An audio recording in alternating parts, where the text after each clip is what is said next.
Tol, alam mo ba yung theory about sa palabas na Ogie the Cockroaches? No. Diba tol, sa palabas na yun tol, may 3 ipis. Which is si Donato, si Rodolfo, tsaka si Warlito, diba? Yes. Yung theory pala dun tol, yung 3 ipis pala na yun tol, matagal na silang patay. Sheesh! That's crazy. Tapos tol, yung pumatay sa kanila, si Ogie pala mismo tol. That's crazy. Plot twist pala sa palabas na yun tol, si Ogie pala yung kontrabida dun. Bali si Ogie tol, nag-hallucinated na lang siya tol. Parang ginagambala na lang siya ng konsensya niya tol. Lagi siya minumulto ng spirito nila Warlito and Prince. Sheesh! That's crazy.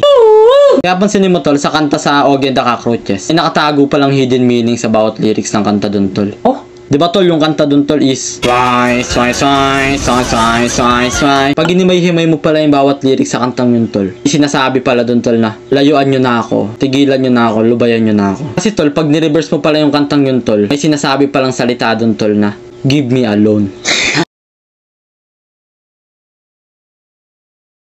Alam mo yung theory tol sa palabas na Doraemon tol? Oo, tol, about pala sa totoong true story, tol. Oo tol, yung theory pala doon tol, si Nobita, imaginating niya lang pala si Doraemon tol. Wala palang totoong Doraemon. Yes, that's crazy. Yung totoong buhay pala ni Nobita tol, masalimuot pala talaga yun tol. Naiyak ako tol. Kasi di ba si Nobita laging binubuli ni Vegeta yun tol. Lagi siyang inaangasan. May series doon di ba yung si Nobita inaangasan ng bagong huling gagamba. Ay, oo nga tol. Tapos tol, parang na-stress na si Nobita nun sa buhay niya. Pero wala na siya kahit ano, di ba? Paranas na siya ng matinding description. Sheesh, that's crazy. Tapos tol, parang napabayaan niya na yung sarili niya tol. Nangayayat na siya. Nagkasakit siya, anong tawag sakit na yan? Leptos malnourished. Oo tol, hallucination na siya tol. Doon niya na-imagine si Pikachu. Ibig sabihin pala tol, si Phineas at Ferb, pinsan nila sa Abdo. Ito tol, maikling short story. Alam mo yung theory tol about 7-Eleven? Yung theory pala dun tol, kaya siya 7-Eleven kasi alas 7 bukas, alas 11 sarado. Sheesh! That's crazy! Kala kasi tol, yung tag 7 sa tindahan, tag 11 sa kanila. Di tol, mali ka tol. Pero alam mo ba tol, na yung pangalang 7-Eleven, hango pala yun sa totoong pangalan ng pinaka nagtayo ng 7-Eleven. Sheesh! Sino ba nagtayo nun tol? Di ba si I think si Henry C. Oh, Henry C. Oh. C. 7-Eleven.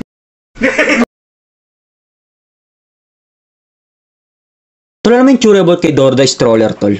Yung theory pala dun, tol, kaya si Dora, tol, mas pinipili niya mag-explore kaysa mag-TikTok. Kasi, tol, meron pala siyang itinatagong hidden issue sa harap ng backstory niya, tol.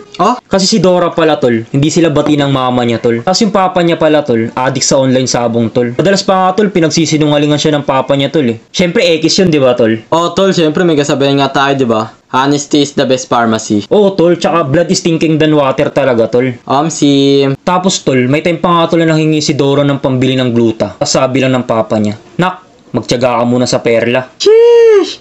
That's crazy! Woo! Sometimes pa nga, tol, ulam ng parents niya andoks eh. Tapos kay Dora, tinolang kalapati lang. Sheesh! That's yummy! Tapos dumating pa yung time na si Dora, wala na siyang makain, nagtai pa siya. Tapos yung time na yun, tol, doon na naisipan ni Dora na humingi ng tulong kay Alice in Wonderpets, tol. Kaso, tol, sa katangahang palad, tol, hindi siya tinulungan, tol, ni Alice in Wonderpets, tol. Bakit naman, tol? Kasi, tol, may issue pala, tol, na dati pala, tol, ipinagkakalat ni Dora sa Instagram na pusa si Mingming. Di ba alam naman natin lahat na isa siyang itik? Oo, tol, isa siyang itik. Hotdog! Tol, alam mo ba, tol, yung theory about Bermuda Rectangle? Di ba usap-usapan dati ng mga chismosa sa atin na lahat ng dumadaan na barko tsaka aeroplano dun bigla na lang nawawala sa radar? Oo. Alam mo yung Titanic, tol? Dumaan pala yun dun, tol, sa Bermuda Rectangle. Bermuda Rectangle pala, tol, yung dahilan kaya lumubog yung Titanic. Sheesh! That's crazy. Ibig sabihin, di pala totoo na bumangga yung Titanic sa Ice Age, tol. Oh, tol, that's not true, tol. May theory pa nga dun, tol, na kilala mo, tol, yung bida dun, si Rose tsaka si Jack Roberto. Oo. May theory pa pala dun, tol, na bago pala lumubog yung Titanic, tol. Nakapag-propose pa pala yun si Jack kay Rose. Ang sabi, tol? Rose, I love you. Will you memory? Eto, tol, ghost story, tol. Legit na nangyari talaga sa akin, tol. Personality experience ko talaga to, tol. Alam mo yung yung subdivision pa tayo natira, tol. Naalala mo yung araw na naputulan tayo ng kuryente. Si Papa talo online sabong, 5,000. Yung gabi nun, tol, wala tayong kuryente nun, di ba? Sobrang dilim sa bahay nun, tol. Nung nagising ako nun, tol, mga around 2 AM ng madaling araw yun, tol. Gising ako, sobrang dilim. Naiiyak ako, pag madaling araw, di ba, tumatayo ako. Bitoksan ko yung Gasera, di ba gasera ng gamit natin? Oo, kasi. Pagbukas ko ng gasera, pre, kitang-kita ng dalawang mata ko, pre. Nakaputi siya, walang ulo. Sama ng tingin sa akin, pre. Sheesh! Ay, pre, as in wala talagang ulo? Tol, wala. Pulang-pula yung mata niya, walang ulo. Sheesh! That's crazy. Ngayon nga, nanginginig bone marrow ko. That's crazy. Siyempre, creepy nun, tol, di ba? Gusto kong sumigaw, tol. Sisigaw talaga ako. Pero, parang pumipigil sa ano ko, pre, esophagus ko. Di ako makapag-produce ng voices. That's crazy. Pagtingin ko sa kanya, tol, siyempre, puting-puti yung damit, di ba? Yan, tol, white lady. Hindi ko masabi, tol, kung white lady kasi hindi ko matukoy kung babae ba siya o lalaki kasi wala kang ulo, di ba? Sa sabagay, pwedeng transblender yan. Grabe, tol, tumatayo balakubak ko. Pinakasan ko na lang loob ko, tol. Sinapak ko sa panga, pre. Tinamaan, pre. Hindi, pre, wala kang ulo eh. Pagsapak ko, pre, para nabuhay yung ano ko, yung immune system ko, pre. Nakatakbo ko kay mama, pre. Si mama tulog pa nun. Alipangitan pa si mama eh. Mama, kita ko ma, ano, hugot ulo, sama ng tingin sa akin. Ano sabi ni mama, pre? Ano? Nak, alam mo yung rugby? Nagamit yung pandikit, di yung minumukbang. That's crazy. Imagine, tol, no, mangyari sa'yo yung tol, no? Ikaw, tol, may na-experience ka rin doon sa ano, bayan natin dati. Ang sa akin naman, tol, yung naalala mo yung nasa probinsya pa tayo. Ay, oo, sa ano, bukid nun. Hanggang ngayon, dala ko pa rin yung traumatizing nung tilaking kick ako ng manananggal. Sheesh! That's crazy! Naniniwala ka ba sa sanib, tol? Oo, tol, gawa pala ng mga bad spirits, tol. Oo, tol. Experiencing ko na yun nung high school ako, tol eh. Kasi yung kaklase kong babae nung high school ako, pre. Sinapian ng masamang bad spirit, pre. Sheesh! That's crazy. Pero nung una pa lang, pre, napansin na namin namumula yung red eyes nun, pre. Babaeng sinapian, pre. Pero di na namin inintindihan, ni-never mind na namin yun kasi nisip na lang namin baka kinikilig lang siya. Pero maya-maya, pre, gulat kami, pre. Gano'n na gano'n, naglumpasay. Lakas ng katawan, pre, na gano'n, nawala siya sa sarili. Ay, pre, parang nag-sterilize na siya. Oo, tol, nag-sterilize na talaga siya, pre. Tapos mga klase kong lalakan, lalakan ng katawan, pre, nawakan siya. Alam kami, umawak nun eh. Tapos, pre, ibang-iba na yung boses niya, pre. Tapos, pre, taranta na yung teacher namin nun, pre, taranta na. Tumawag ng albularyo, pre. Eh, mamaya-maya, andun na yung albularyo, dumating na, pre. Kinausap yung ano, yung kaklase kong sinapian, pre. Wala sa sarili, sigaw lang sigaw. Anong sinisigaw, pre? Wah! Dumating yung albularyo, pre, may dalang palash-pash, pre. Tawakan yung kaklase namin babae, yung sinapian. Ganito na albularyo, pre, ha. Sheesh! That's crazy. Tapos interview na ng ano, pre, ng albularyo yung klase kong sinapian. Hinawakan dito. Sabi ng albularyo, anong klaseng laman lupa ka nasa katawan ng babaeng to? Tao ka ba? Hindi, hindi. Hayop? Hindi, hindi. Masamang spirito? Hindi, hindi. Pagkain? Pwede, pwede. Nagalit yung albularyo, pre. Huwag mo pinagdulo ko. Anong klaseng laman lupa ka? Kunto yung ano, pre, yung klase kong sinapian, gumanto. Anong klaseng laman lupa ka? Sumagot, kamuting kahoy. Kapag pumunta ka ng bakery, tol, anong unang-una mo naamoy? Amoy tinapay, tol. Malamang bakery yun, tol. Alang nga mga may rugby dun, di ba? Pero sa mga school, tol, pag break time, tapos pumunta ka ng kantin, anong unang-una mo naamoy, tol? To be honestly, amoy putok, tol. Exactly, tol. Ito yung sub-criminal trick pala dun, tol. Pag naamoy mo yung putok, tol, anong unang-una mo nararamdaman, tol? Parang ano, tol, parang nabubuhayan yung mga chromosomes ko sa body organs, tol. Yung tsuri pala dun, tol, sinasadya pala ng mga school, tol, na mga amoy putok yung mga kantin. Para kapag natapos ng break time, tol, yung mga estudyante hindi na aantukin. Yes! That's crazy. Napansin mo ba, tol, sa bawat classroom, yung mga maiingay na estudyante, palagi na lang nasa likod? Oo nga, no. Bakit kaya, tol? Kasi, tol, para kapag binato daw ng eraser, mas malayo yung velo, tol. Tapos kapag mag-uwian na, tol, ano na yung mga naamoy mo sa mga estudyante? Parang may asymptomatic. Amoy cracklings na, tol, Exactly. Kaya pansin mo, tol, sa buong buhay mo, wala pa na itang Chinese na buntis. Oo, tol. Tsaka Chinese nagcha-Chinese garter. Yes! That's crazy. Woo! Alam mo yung tsura ni Barney, tol? Oh, Di ba si Barney, tol, nakalala natin yung bilang masayahing crocodile. Omsim. Pero sa likod pala ng backstory niya, tol, nakakalungkot pala siyang karanasan sa life experience niya, tol. Sheesh! That's crazy. Kasi si Barney pala, tol, breadwinner pala siya sa pamilya nila, tol. Sheesh! Legit? Pero yung family niya, tol, parang inabuso yung pagiging good manners niya, tol. Di man lang na-appreciate yung ginagawang pagsusumikap ni Barney, tol. Lagi siyang inaapi, tol. Kaya araw nga na ano di na nga siya tinira ng ulam, hindi na siya kumain. Siya pa rin pinagugas ng pinggan, pre. Ouch, pain. Kaya dumating yung time, tol, na nandilim yung surroundings niya. Para naging open-minded na siya, tol. Nag-rebelde na talaga siya. Inaano niya, nangutang sa kanya 50. Tinubuhan niya agad ng 20. Sheesh! That's brainy. Tapos nagalit mama niya, tol. Napalayas na siya, nakakabalik-balik lang ulit siya. Pero dumating yung time na ano, tol, parang napuno na siya. Parang gusto niyang sumabog at magbitaw ng masasamang mga words. Isang araw, tol, pag wake up niya, matigas na yung undefeated niya sa lagubang. Sheesh! That's crazy. Pero ba daw muli tol, nalaman niyang ampun lang pala siya tol. Eh di hindi pala siya crocodile. Oo tol, ito pala siyang ubi halaya.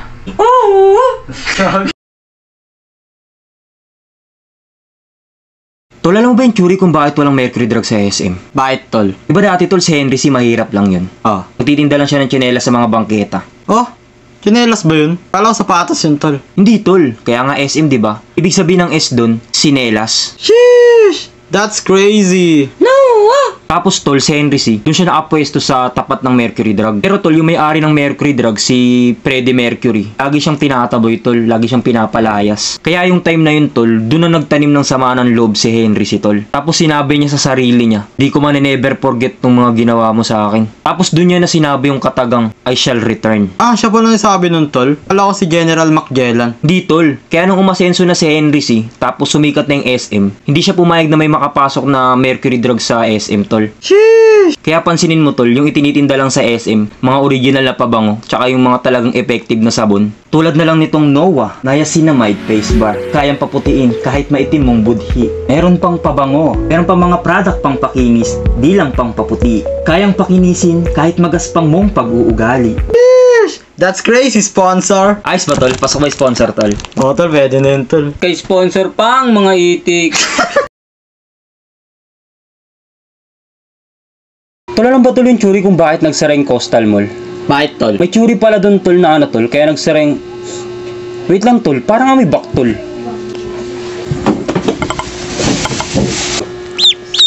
A! B! Alikot! A! Sponsor! A! So yun na nga tol, kaya pala nagsara tol yung Coastal Mall. Kasi di ba yung may-ari nun tol si ano, si Costacli. Si Costacli pala tol, na-addict pala yun tol sa offline sabong. Tapos doon naubos yung yaman niya tol. Tapos nahilig pa siya tol sa pagkain sa mga ano, mamahaling lugawan. Kaya yung kanta niyang lagi tol, doon pala galing yun tol. Tol, painggan mo. Di ka nakakasawang tikman. Sheesh! That's crazy!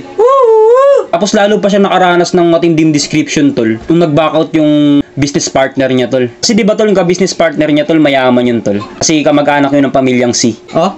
Sinong si ba yun, tol? Sinab. Tol, pamilyar ka ba tol sa mga theory about human evolution? Tol, ang dami naglabasang theory about dun. Isa na dun tol yung theory ni Charles Baldwin. Di ba tol siya yung nakahula tol na yung tao raw galing sa orambutan? Sheesh! That's crazy! Ikaw tol, naniniwala ka ba sa theory niya tol? Wala ba sa atin, tol? Di ako naniniwala dun, tol eh. Kasi, tol, per mind, mas naniniwala ako na galing yung tao sa alabok. Hindi, galing talaga yung tao sa unggoy. Eh, di kayo galing sa unggoy. Basta ako, ayos na ako sa alabok. Tol, shutdown tol. Alam mo tol, hindi porkit mukha tayong unggoy, sa unggoy na tayo nagmula. Tandaan mo tol, may kasabihan nga tayo, di ba? Don't judge the book by each other. Sim, tol, do not do to others if you want to others to do not do to you of the others. Ay, do not do to others if you want to do not do. Ay, do not do to others. Okay, okay na, unggoy ka na. Tol, alam mo yung churi sa ano, palabas na Phineas and Ferb? Hindi tol. Ang creepy pala ng churi dun, tol. Bakit tol? Napansin mo ba, tol, sa palabas na yun, tol? Ay, yung ate nila dun, si Candace. Laging sinusumbong si Phineas and Ferb sa mami nila na may ginagawang mga bagay na kakaiba. Pero pagdating naman ng mami nila, wala naaabotan na bagay. Oo nga no. Kasi, tol, sila Phineas and Ferb pala, tol. Matagal na silang deads. Sheesh! That's crazy. Bali si Candace, tol, naaalala na lang sila palagi. Kasi nagigilty siya sa mga ginagawa niyang pang-aapi kila Phineas dati. Oh, bakit tol? Ano bang klaseng ate si Candace? Si Candace kasi, tol, nung buhay pa sila Phineas, lagi niya inutusang magugas ng plato. Tapos siya, puro cellphone lang. Tapos, tol, pag sila Phineas may ginagawang bagay, lagi niya sinusumbong sa mama nila. Ay, time pa nga, tol, na sinakal niya si Phineas nung nag-aagawan sila ng remote ng TV. That's crazy. Tapos, si Ferb naman, tol, lagi niya nililista sa Noisy. Pati nga yung aso nila, tol, si Perry the Optimus. Sinisipa daw ni Candace yung palagi, tol, pag bad trip siya. Pag nag-aaway sila ng boyfriend niya. Pero yung bio niya, tol, sa Facebook, dog lover. Sheesh! That's crazy. Grabe tol, ang sama pala ng bad side ni Candace na tol. Kasi si Candace pala, tol, may sakit siyang sepsitomytis. Sino pinagbubuntis siya? 13 months pala siya ng mama niya, tol. Legit? Oo, tol. Tapos yung pinanganak pala siya, tol, yung inunan niya may punda. Sa mga gusto pong mag-avail ng Calmes Clothing, check nyo lang po sa comment section kung paano kayo makaka-order.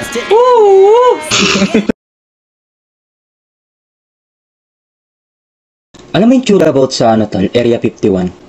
Di ba may theory tol na doon dinadala yung mga nadidiscover ng NASA ng mga alien tsaka yung mga alien artifacts? Oo. Ikaw tol, naniniwala ka ba sa alien tol? As a matter of plot, di masyado tol eh. Pero parang hindi malabo na meron talagang alien yun tol. Si Kasi tol, pansinin mo tol, sinong kauna-unahang taong nakatapak sa buwan? si Neil Armstrong. Neil Armstrong, di Neil A yun, di ba tol? Baliktarin mo yung salitang Neil A tol. Di ba? Alien. Oh.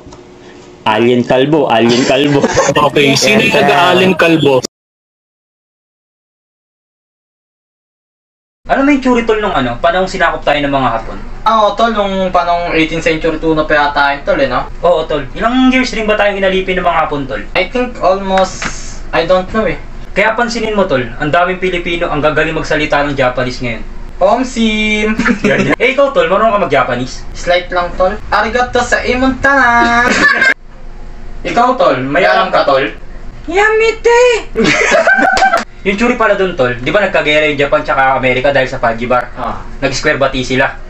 E di nagalit yung Amerika ngayon, tol. Hinulugan nila ngayon ng malakas na bomba yung Nagaraya. Anong tawag sa bomba na yun, tol? Yung sobrang lakas. Yung tol, anemic bomb. Oo, tol. Grabe rin yung lakas ng tol, no? Ano kaya yung mga ingredients para magawa yun, no? Ayon sa napag-aralan namin, tol, binubuo pala yun ng 4 na component. Proton, neutron, testosterone, tsaka chicharon. Kapag nag-collide pala yan, tol, to each other, nagkakaroon pala ng napakalakas na explosion, internal medicine. Sheesh! That's crazy! Tapos, tol, yung alam na ng leader ng mga Hapon na matatalo na sila, yung mga nakolekta nilang ginto, like gold bolts, white bolts, ibinaon nila sa mga bundok dito sa Pilipinas. Yun yung tinatawag ngayon ng Mamacita Treasure. That's crazy! Yamite!